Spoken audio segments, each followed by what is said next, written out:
नमस्कार दोस्तों, ocean network में आपका स्वागत है।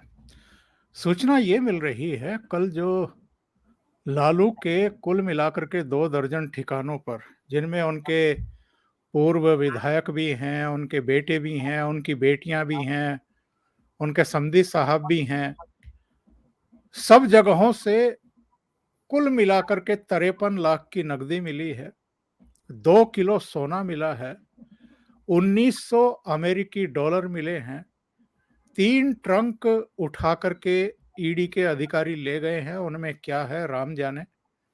लेकिन जिस तरीके से आज सुबह ये खबर आई कि तेजस्वी यादव को फिर से सम्मन जारी कर दिया गया है पूछताछ के लिए। पहला सम्मन 4 फरवरी को जारी हुआ था और दूसरा सम्मन अब जारी हुआ है और ये उम्मीद की जा रही है कि शायद आज पूछताछ हो किसी समय। तो लालू यादव के पूरे कुनबे पर एक तरीके से शिकंजा कसा जा चुका है। उधर खबर आ रही है कि आज ही केसीआर की बेटी, तेलंगाना के चीफ मिनिस्टर केसीआर की बेटी के कविता से भी पूछताछ होने जा रही है। दोनों अलग मामले हैं। लालू यादव के ऊपर ये आरोप है कि इन्होंने जमीन दो नौकरी लो, रेल मंत्री रहते हुए ये कारनामा किया था।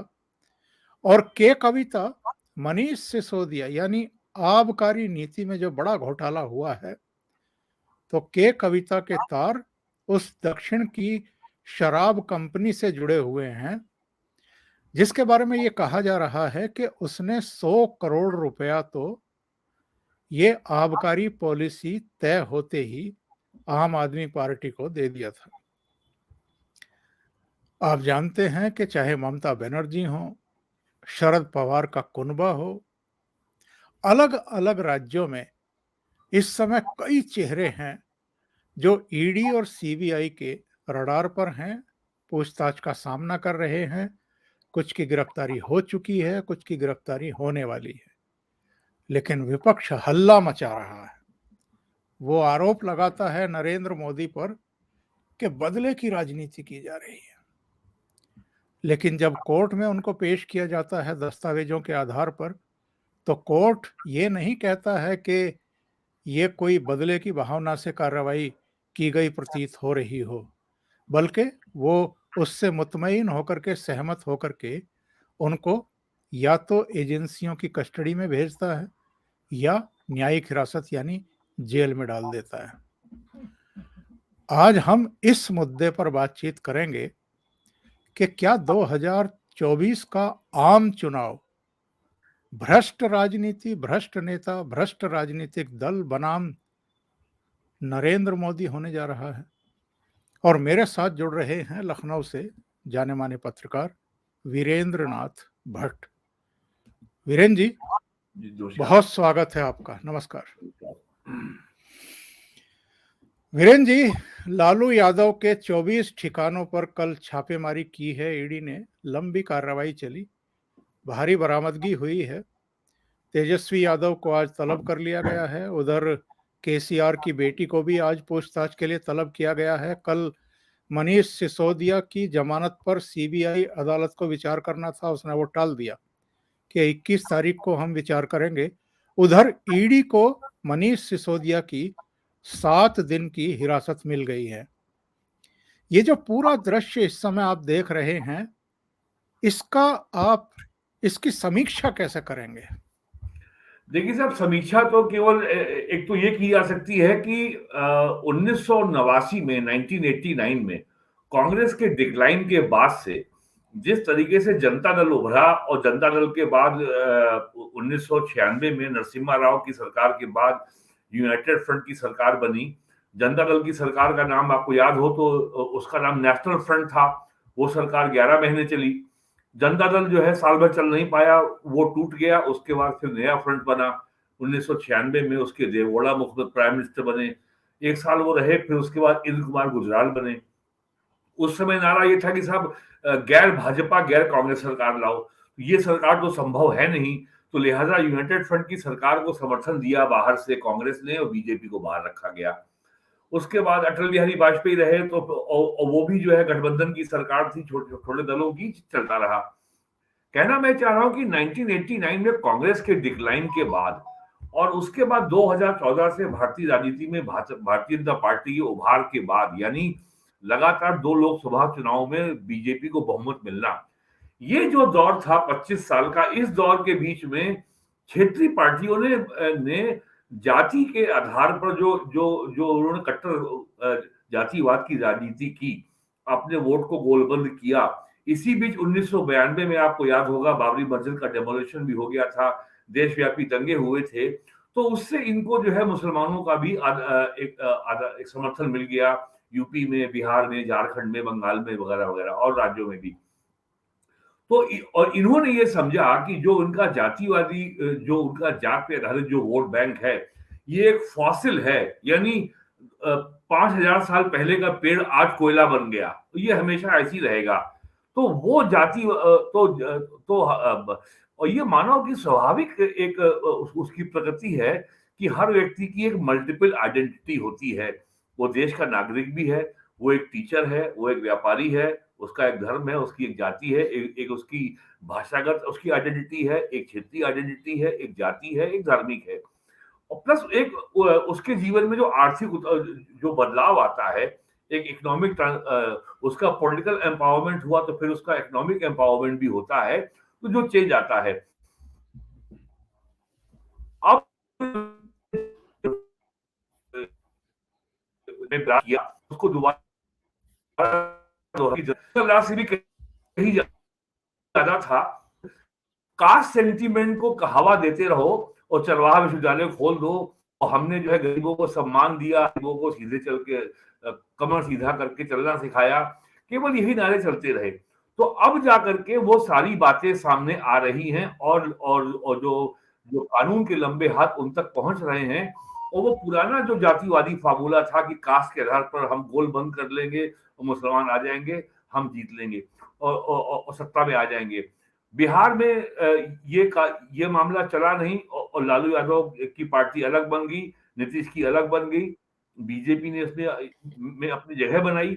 यही उत्तर प्रदेश में हुआ। बहुजन समाज पार्टी की सरकार 3 बार बनी बीजेपी के समर्थन से।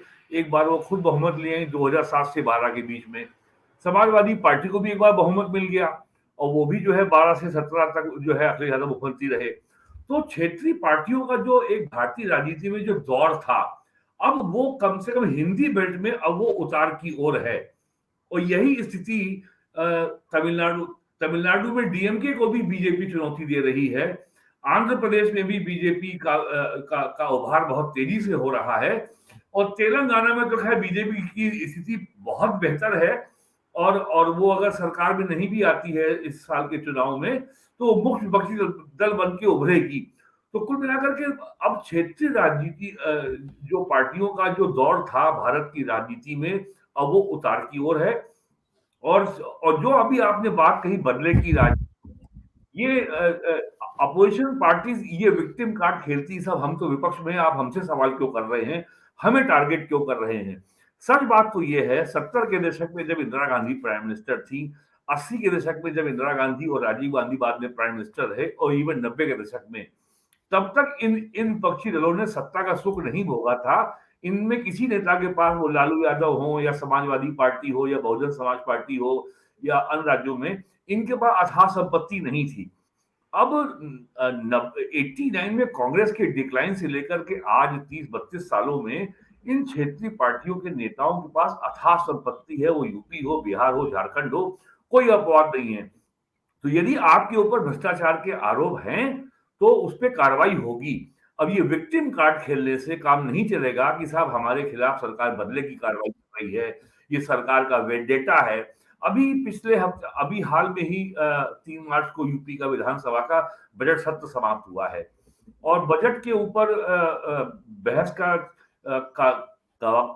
जवाब देते हुए मुख्यमंत्री ने बिना किसी का नाम लिए कहा कि 2016-17 में उत्तर प्रदेश में आबकारी से जो कुल टैक्स की आमदनी हुई थी, वो करीब 12,000 करोड़ हुई थी। 22-23 में ये बढ़कर के 48,000 करोड़ रुपए हो गई है, 23-24 में और बढ़ेगी। उन्होंने आगे कहा, ऐसे ही कोई इंग्लैंड में होटल और ऑस्ट्रेलिया में आइलैंड नहीं खरीद लेता है। मुख्यमंत्री ने किसी का नाम नहीं लिया था, लेकिन अखिलेश यादव का जवाब आया, उनका ट्वीट आया कि शायद मुख्यमंत्री ही मेरे ये अ, इस संपत्ति के रजिस्ट्रेशन के गवाह थे, अगर संपत्ति है तो हमारे नाम करा दें। तो यूपी में भी यही हालत है।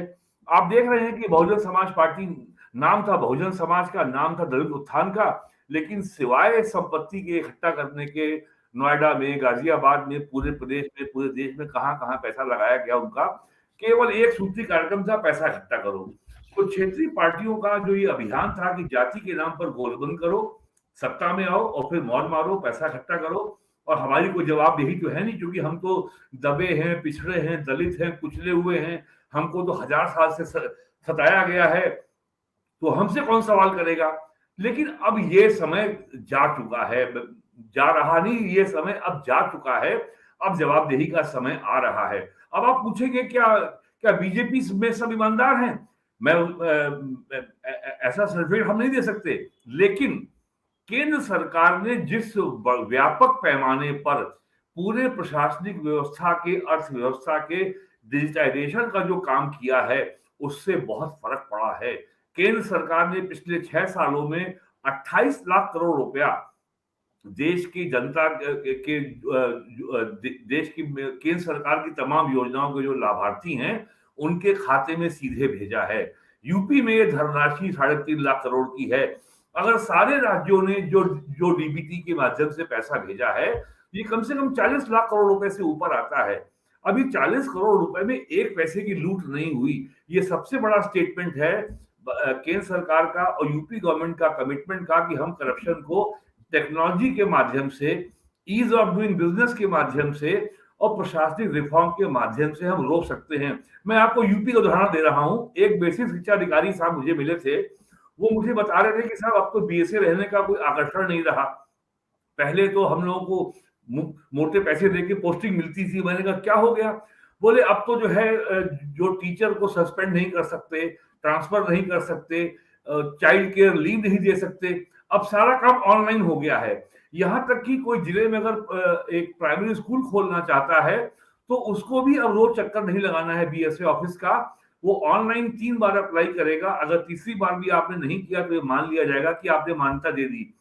और बेसिक शिक्षा विभाग में बच्चों की यूनिफॉर्म, स्कूल और जूते, मोजे, स्वेटर, उसका सारा पैसा लगभग 1 करोड़ 92 लाख छात्रों के खाते में सीधा जा रहा है। और इसी वर्तमान फाइनेंशियल ईयर में जो 31 मार्च को खत्म हो रहा है, 5,000 करोड़ रुपया सीधा बच्चों के खाते में गया है। और मुझे ये कहने में तनिक भी हिचक नहीं है, यदि ये पैसा बेसिक शिक्षा विभाग के अधिकारियों के माध्यम से गया होता, तो सीधे सीधे 50% अधिकारियों, कर्मचारियों, बाबुओं की जेब में चला गया होता। तो ये सब जो हुआ है, अब करप्शन ऐसा नहीं कि कोई व्यक्ति बदल गए हैं, लोग वही हैं, अधिकारी वही हैं, लेकिन प्रशासन में जिस तेजी से डिजिटल टेक्नोलॉजी का, इंफॉर्मेशन टेक्नोलॉजी का जिस तरीके से एप्लीकेशन बढ़ा है, जैसे मुख्यमंत्री योगी आदित्यनाथ ने भी हाल में कहा कि डिजिटल टेक्नोलॉजी की वजह से हमने 1 साल में पब्लिक डिस्ट्रीब्यूशन सिस्टम में जो गेहूं चावल जो बांटा जाता है, सरकार की बचत 1200 करोड़ रुपए से ऊपर हुई है। कल ही एक केंद्रीय वित्त सचिव का बयान आया है कि भारत सरकार ने पिछले 1 साल में $28 बिलियन की सेविंग हुई है डिजिटल इकोनॉमी की वजह से, इकोनॉमी ये फाइनेंशियल एडमिनिस्ट्रेशन को डिजिटाइज करने की वजह से। तो एक तरफ ये भी हो रहा है, तो ये जवाबदेही अब तय हो रही है। और अगर वो ये कहते हैं कि साहब हमारे खिलाफ ये बदले की कार्रवाई हो रही है, विच हंटिंग हो रही है, वेंडेटा है, हमको फंसाया जा रहा है, तो वो ये साबित करें कि ईडी के, सीबीआई के सारे आरोप फर्जी हैं। और ये जो आपने बताया कल जो पैसा बरामद हुआ है, इतने डॉलर मिले हैं, इतना सोना मिला है, इतना नगद मिला है, वो बताएं इसका स्रोत क्या है। दूध का दूध, पानी का पानी हो जाएगा, इसमें कोई विवाद का स्कोप ही कहाँ है। मैं कुछ नाम गिनाता हूं। केसीआर, अरविंद केजरीवाल, ममता बनर्जी, नीतीश कुमार, शरद पवार, राहुल गांधी। ये सब ऐसे चेहरे हैं जिनके नाम 2024 के लिए विपक्ष की तरफ से प्रधानमंत्री पद के चेहरे के तौर पर प्रतिष्ठापित करने की कोशिशें हो रही हैं। केसीआर की बेटी से आज पूछताछ हो रही है। केजरीवाल के करीबी 2 मंत्री जेल में हैं। ममता बनर्जी के भतीजे और भतीजे की पत्नी और साली, वो भी ईडी के रडार पर हैं। उनके दो करीबी, एक पार्थ चटर्जी जो शिक्षा मंत्री ही थे और उनकी महिला मित्र, वो अंदर जा चुके हैं। अनुव्रत मंडल पशु तस्करी में अंदर हैं। नीतीश कुमार जिस सरकार का नेतृत्व कर रहे हैं, उसके जो सहयोगी हैं यानी लालू यादव और तेजस्वी यादव, उनके यहाँ कल छापे पड़े हैं। शरद पवार के कुनबे पर ऑलरेडी शिकंजा कसा जा चुका है, उनके करीबियों कारोबारियों पर शिकंजा है। राहुल गांधी सोनिया गांधी से ईडी जून जुलाई में 8 दिन पूछताछ कर चुकी है। आपको जी, ये जो चेहरे हमारे सामने हैं विपक्ष की तरफ से, ये सारे के सारे इस समय किसी ना किसी जांच के दायरे में हैं। ये बहुत निराश करने वाली स्थितियां हैं देश के लिए।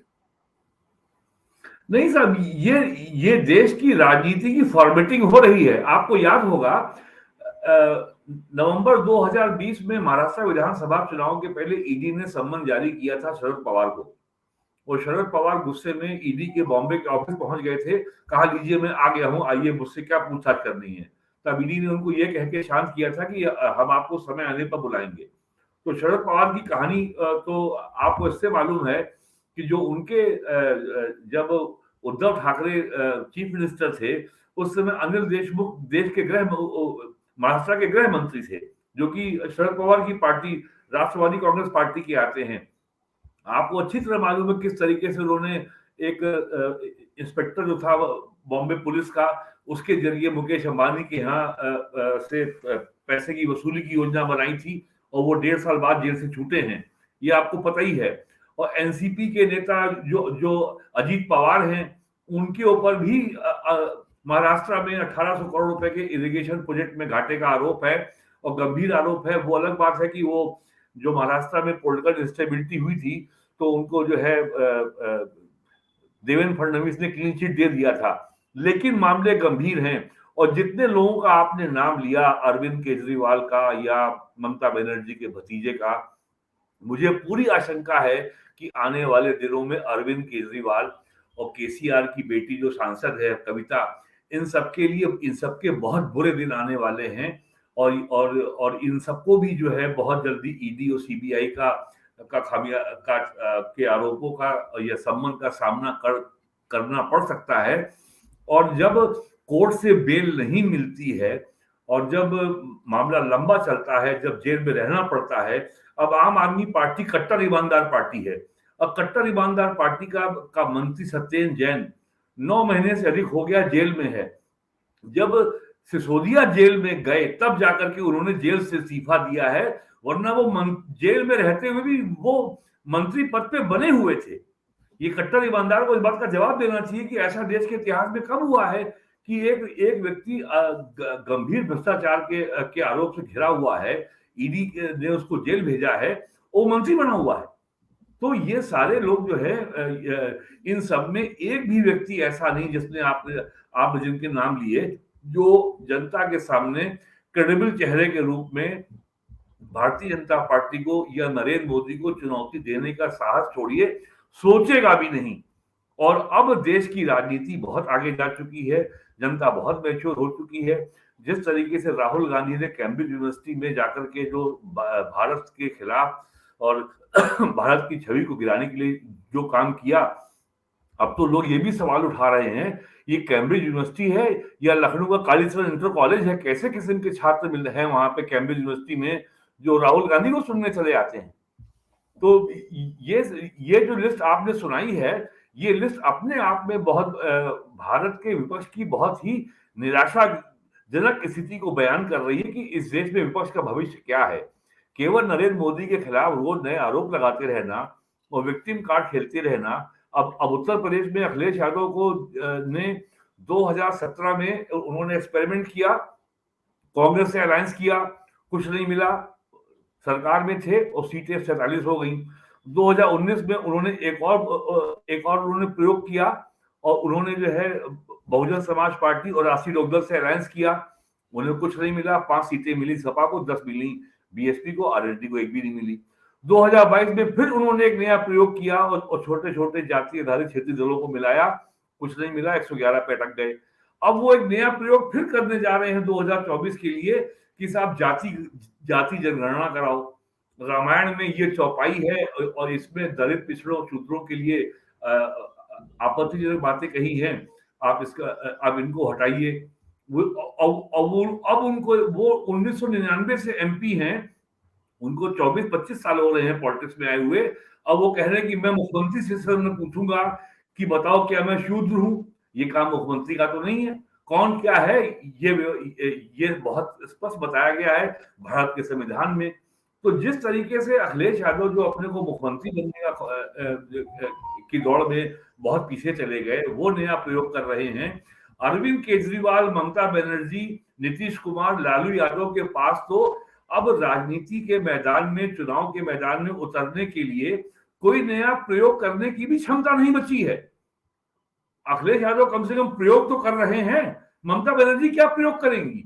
और जिस तरीके से अभी जो 2 मार्च को जो परिणाम आया है वेस्ट बंगाल में असेंबली चुनाव में, जिस तरीके से कांग्रेस ने वहां जीत दर्ज की है, आदिल चौधरी के लोकसभा संसदीय क्षेत्र का जो सेगमेंट है असेंबली का, और ममता बनर्जी ने आरोप लगाया है कि कांग्रेस और बीजेपी और सीपीएम के खिलाफ गोलबंद हो गए, इसलिए हम चुनाव हार गए।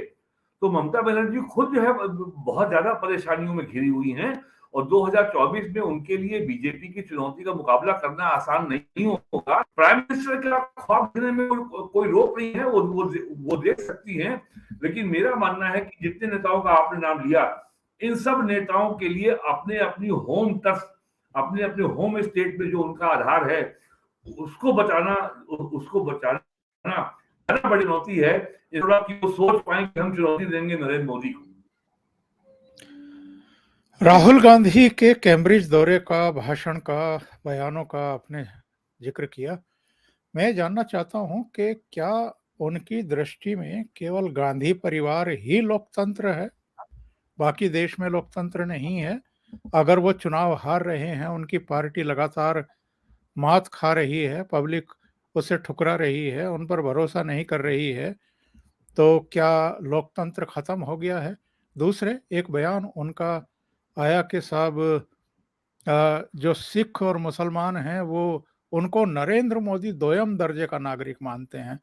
क्या मेरी दृष्टि से तो कहीं नहीं गुजरा कि नरेंद्र मोदी ने ऐसा कोई बयान दिया हो। वीरेंद्र जी, क्या आपकी दृष्टि में कोई बयान है नरेंद्र मोदी का जो एक भारत श्रेष्ठ भारत का नारा देते हों, जो सबका साथ, सबका विकास, सबका विश्वास, सबका प्रयास का नारा देते हों? उन नरेंद्र मोदी की कार्रवाइयों से इतने परेशान हो गए राहुल गांधी कि विदेशों में जाकर के इस तरह की बातें कर रहे हैं। आपको अगर ध्यान हो कि राहुल गांधी के कैम्ब्रिज के बयान के बाद पिछले हफ्ते बीजेपी के नेता रविशंकर प्रसाद ने प्रेस कॉन्फ्रेंस की थी। उन्होंने ये कहा था कि अब कांग्रेस के ऊपर जो है माओवादी प्रभाव बहुत स्पष्ट है। तो इसमें कोई अब ये, और जिस तरीके से जेएनयू के वामपंथी छात्र संगठनों के नेताओं का राहुल गांधी, प्रियंका गांधी की टीम में जो पूरा कब्जा हो गया है, और जिस तरीके से उन्होंने कांग्रेस को पूरी तरीके से वामपंथी पार्टी बना दिया है, तो इस तरह के बयान देना, फॉल्ट लाइन को क्रिएट करना, झगड़ा की लाइन क्रिएट करना कि सिख यहाँ दोयम दर्जे के हैं और मुस्लिम के संग अत्याचार हो रहा है, यह कम्युनिस्टों की बहुत ही सोची समझी एक उनकी बहुत ही टाइम टेस्टेड ये उनकी पॉलिटिकल स्ट्रेटजी है पिछले 100 सालों से। अगर आप कार्ल मार्क्स को पढ़ें तो उसकी जो थ्योरी है डायलेक्टिकल मेटेरियलिज्म, यानी द्वंद्वात्मक भौतिकवाद, वो हर जगह बाइनरी क्रिएट करते हैं, हिंदू मुस्लिम और सिख मुस्लिम। तो और फॉल्ट लाइन क्रिएट करो, झगड़ा क्रिएट करो, हिंसा क्रिएट करो, हिंसा को लीड करो और फिर बाद में अपना रास्ता बनाओ। तो राहुल गांधी का ये बयान उन्होंने बिना सोचे समझे दिया है। ये केवल उनको, जो उनके कम्युनिस्ट ट्यूटर्स हैं, जैसे उनके एक नेता बहुत बड़े हो गए हैं जो उनके संग पूरी यात्रा में भी थे, कन्हैया कुमार, जो बेगूसराय बिहार के हैं। तो ये सब कम्युनिस्टों की पॉलिटिकल स्ट्रेटजी, ये सब टाइम टेस्टेड स्ट्रेटजी है जो सामने आ रही है। ये कम्युनिस्टों का ज्ञान है जो राहुल गांधी बोल रहे हैं। और ये कहीं से भी कांग्रेस के 135 साल के जो उसकी राजनीतिक विरासत है, जो कांग्रेस की राजनीतिक सोच है, जो संस्कृति है, जो परंपरा है, राहुल गांधी के ये सारे बयान उससे कहीं मेल नहीं खाते। और आप अगर कांग्रेस के नेताओं से अकेले में बात करें तो वो आपको बताएंगे, लेकिन हाँ, ऑन रिकॉर्ड नहीं बोलेंगे। तो राहुल गांधी का ये बयान केवल यही है, एक है कि गवर्नमेंट के सामने बाइनरी क्रिएट करो। और वो चाहे किसान आंदोलन हो, नागरिकता कानून हो, एक ना एक रोज षड्यंत्र, एक ना एक रोज साजिश और हिंसा का एक नया मैदान तैयार करो। अब नागरिकता कानून फेल हो गया, किसान आंदोलन फेल हो गया, अब वो आ गए कि साहब सिख और मुस्लिम दोयम दर्जे के नागरिक हैं। ये बात सिख नहीं कह रहे, ये बात मुसलमान भी नहीं कह रहे, लेकिन ये बात राहुल गांधी कह रहे हैं। तो इससे स्पष्ट है कि ये किस नीयत से कही जा रही है और निशाना कहां है। निशाना केवल 2024 है। नई parliament, central Vista, Pragati Maidan, पूरे देश में हाईवे, एक्सप्रेसवेज, वाटरवेज, एयरवेज का विस्तार, इसके अलावा जो हमारे सांस्कृतिक गौरव के आस्था केंद्र रहे हैं उनका भव्य रूप स्वरूप, और भगवान राम के मंदिर के कपाट जनवरी 2024 में खुल जाएंगे।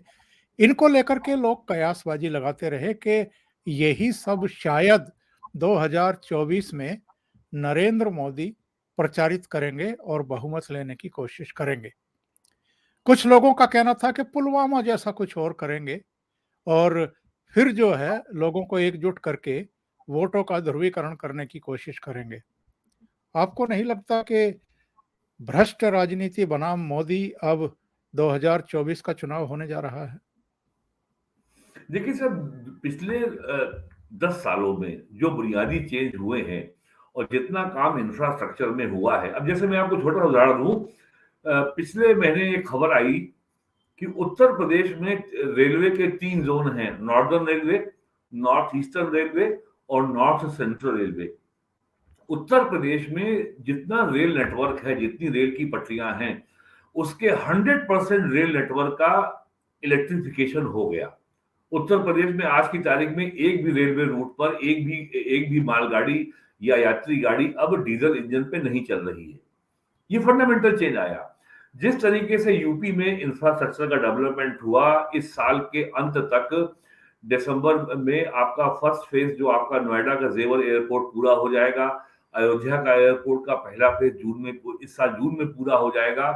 अयोध्या में राम मंदिर का निर्माण कार्य भी जनवरी 2024 तक पूरा हो जाएगा। और जो इंफ्रास्ट्रक्चर पे जो जोर सरकार ने दिया है, ये उसी का नतीजा है कि 2020 का लॉकडाउन, 2021 का लॉकडाउन और 2022 में उसके बाद जो उपजी थी इकोनॉमिक मंदी, तो जो कैपिटल एक्सपेंडिचर सरकार ने लगातार बनाए रखा है रेलवे के माध्यम से, पोर्ट के माध्यम से, हाईवेज के माध्यम से, और पावर प्लांट का कंस्ट्रक्शन है, सोलर पावर प्लांट है, ट्रांसमिशन लाइंस हैं, डिस्ट्रीब्यूशन लाइंस हैं, ये जो सरकार ने लगातार बनाए रखा है, उसके चलते ही अर्थव्यवस्था में आज भी गति बनी हुई है। और आप अगर पूरे दुनिया में अगर निगाह उठा के देखें तो भारत अकेला देश है जिसकी 140 करोड़ आबादी है। 140 करोड़ की आबादी में इतनी बड़ी आबादी को पिछले 40 महीनों से लगातार खाद्यान्न मुफ्त मिल रहा है। 250 करोड़ लोगों को वैक्सीन मुफ्त मिल चुकी है। सबसे बड़ी बात यह है, आप अगर यूरोपियन अमेरिकन पॉलिटिकल साइंटिस्ट को और उनके थिंक टैंक्स के लोगों को पढ़िए तो उनके लिए सबसे बड़ा चमत्कार यह है कि 140 करोड़ की आबादी का देश जिसमें इतनी डाइवर्सिटी है, इतनी भिन्नताएं हैं, उसमें पॉलिटिकल सोशल स्टेबिलिटी कैसे बनी हुई है। वो पॉलिटिकल सोशल स्टेबिलिटी केवल इसलिए बनी हुई है कि हमारी इकोनॉमी के जो मैक्रो इकोनॉमिक फंडामेंटल्स हैं वो स्ट्रांग हैं। वो लगातार लोगों को न्यूनतम रोजगार मिल रहा है, लोगों को भोजन मिल रहा है। यूक्रेन वॉर की वजह से महंगाई है, दालें महंगी हैं, पाम ऑयल महंगा है, क्रूड ऑयल महंगा है, सरसों का तेल भी महंगा है, एलपीजी भी महंगा है, डीजल पेट्रोल भी महंगा है। इसके बावजूद भारत ऐसे देश में political, social and economic stability बनी हुई है। ये सबसे बड़ी चिंता का विषय है राहुल गांधी के लिए। देख लीजिए बगल के पाकिस्तान में क्या हो रहा है, क्या हो रहा है श्रीलंका में, क्या हो रहा है बांग्लादेश में। 2 साल पहले ये बताया जा रहा था कि बांग्लादेश की पर कैपिटा इनकम इंडिया से ज्यादा है। आज हालत ये है कि पिछले साल भारत सरकार ने 5 लाख टन चावल उसको मुफ्त दिया है बांग्लादेश को। आज बांग्लादेश इंटरनेशनल मॉनेटरी फंड से बेल आउट पैकेज के लिए गुहार लगा रहा है। भारत ने कभी बेल आउट पैकेज लिया नहीं, लोगों को दिया है। श्रीलंका को दिया है। हमने पिछले साल अफगानिस्तान को 50,000 टन गेहूं फ्री में दिया, अभी फिर दे रहे हैं 20,000 टन। श्रीलंका को दिया, बांग्लादेश को दिया, बर्मा को दिया, 60 देशों से ज्यादा को फ्री में वैक्सीन दी है। तो ये एक बहुत ही टैंजिबल अचीवमेंट्स गवर्नमेंट के हैं। और गवर्नमेंट क्या कर रही है, उसके क्या फेलियर हैं और क्या सफलताएं हैं, ये गवर्नमेंट बेहतर बताएगी। मैं आपको मोटी बात फिर दोहराता हूं कि 140 करोड़ के देश में अगर सरकार कुछ नहीं कर रही है तो पॉलिटिकल, सामाजिक, राजनीतिक, आर्थिक स्थिरता इस देश में बनी हुई है। यही सबसे बड़ा एक सबूत है सरकार की परफॉर्मेंस का, सरकार की डिलीवरी का, सरकार के विकास के दावों में सत्यता का। आपको कहीं जाने की जरूरत नहीं है, आप केवल 3 कारण देख लीजिए। कौन सा ऐसा राज्य है देश का जहां महंगाई को लेकर के, बेरोजगारी को लेकर के, भूख को लेकर के, भुखमरी को लेकर के कहीं आपने सामाजिक अस्थिरता देखी हो, कहीं आपने लॉ एंड ऑर्डर के लिए ये चुनौती बनता देखा हो? कहीं कुछ नहीं है। यानी न्यूनतम चीज सबको मिल रही है। और भारत के लोगों को मैं तो बार बार यही कहता हूं कि दुनिया के अब कुछ ही महीनों की बात है, India will be officially declared as the country with the largest population. हम चाइना से आगे हो जाएंगे। और चाइना में तो तानाशाही है, टोटलिटेरियन गवर्नमेंट है, एक पार्टी रूल है। इंडिया में तो हजारों पार्टियां हैं और दर्जनों राज्यों में अलग अलग पार्टियों की सरकारें हैं। तो भारत में लोकतंत्र है, लेकिन उसके बावजूद हमारे यहाँ किसी डंडे के बगैर पूरी स्टेबिलिटी बनी हुई है। और दुनिया के सभी संस्थाओं ने 23-24 में भारत की प्रगति दर को लगभग 7% तक ये एस्टिमेट किया है। तो अपोजिशन के पास वास्तव में कोई मुद्दा ही नहीं है। अब तो मुझे तो ये लग रहा है कि 2024 में विपक्ष के पास एक ही मुद्दा होगा, कैसे अपने को बचाएं। ये चाहे जो नाम अभी लिस्ट आपने ली थी, बिहार की, महाराष्ट्र की, बंगाल की, अरविंद केजरीवाल की, ये सब अपनी अपनी जान बचाने में लगे होंगे। ये मुद्दा क्या बनाएंगे नरेंद्र मोदी के सामने? और राहुल गांधी तो पूरी तरीके से अब जो है कम्युनिस्ट पार्टी की गोद में जा चुके हैं। I have no hope from him now. बहुत बहुत धन्यवाद वीरेन जी, जुड़ने के लिए और इतना समय निकालने के लिए ओसीएन नेटवर्क के दर्शकों के लिए। Thank you so much. नमस्कार सर। नमस्कार।